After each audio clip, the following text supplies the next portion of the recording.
বুবলাই বর্ষার বিরুদ্ধে কথা বলায় এবার বুবলাইয়ের উপর রেগে গিয়ে বর্ষা বুবলাইকে মেরে ফেলার চেষ্টা করলে বাধা দেয় নতুন। হ্যাঁ বন্ধুরা, এমনটা হতে চলেছে আজকের পর্বে। বিস্তারিত জানতে ভিডিওটিতে লাইক দিয়ে চ্যানেলটিকে সাবস্ক্রাইব করে পুরো ভিডিওটি তোমরা দেখতে থাকো। গল্পের শুরুতে আমরা দেখতে পারবো বুবলাই বলতে লাগলো, আপনারা তো আমার মুখ থেকে কিছু শুনতে চাইছেন, তাহলে আমি কিছু বলি। তখনই সেখানের অফিসার বলতে লাগলো, হ্যাঁ আপনার মুখ থেকে কিছু শোনার জন্যই আমরা অপেক্ষা করছি। আপনি যেহেতু ওনার স্বামী, তাই আপনি ওনার সম্বন্ধে কিছু বলবেন। সেটাই। তখনই বুবলাই বলতে লাগলো, হ্যাঁ নতুন কাকুর সাথে আমার না বনাবনি ছিল না।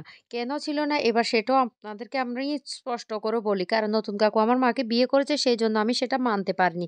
তাই আমাদের বনাবনি ছিল না। কিন্তু নতুন কাকু এমন চরিত্রের মানুষ, সেটা আমি কোনোদিন ভাবতে পারিনি।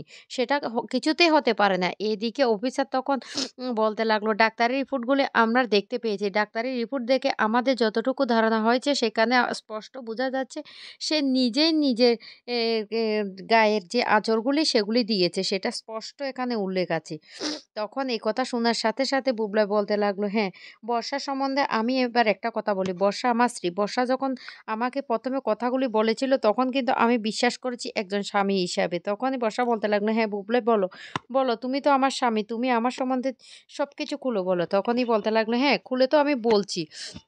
আমি ১ম এ বিশ্বাস করেছিলাম। কারণ এইভাবে ছেঁড়া জামা-কাপড় এমন অবস্থায় সেটা যেকোনো কেউ বিশ্বাস করবে।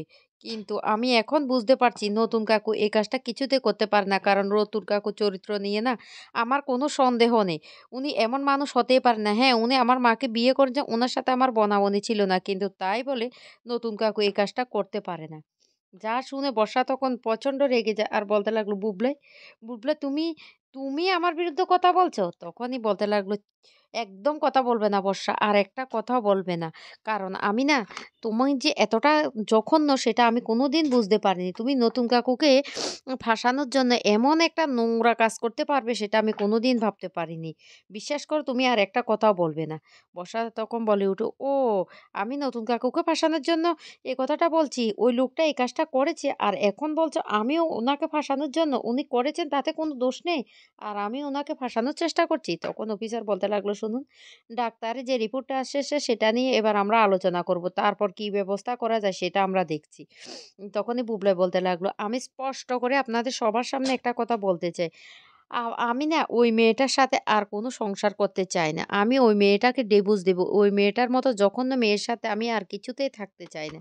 তখন রীতিমতো অবাক হয়ে যায় নতুনের সেই ইনস্টিটিউটের সমস্ত কলিগরা।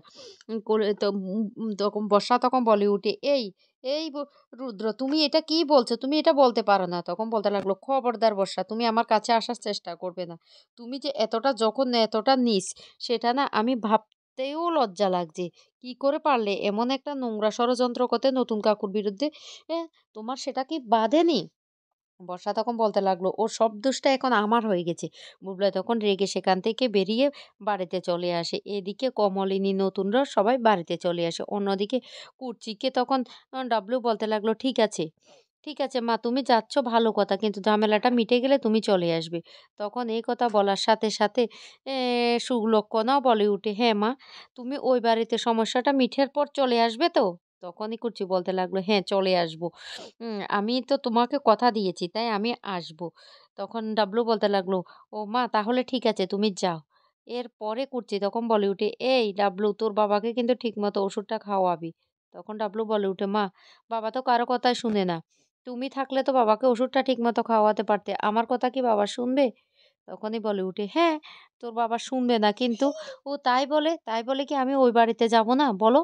ওই বাড়িতে তো আমাকে যেতেই হবে। তখন ডাবলু বলতে লাগলো, ঠিক আছে মা তুমি তাহলে যাও। এই বললে কুটছি তখন ওই বাড়িতে চলে আসে।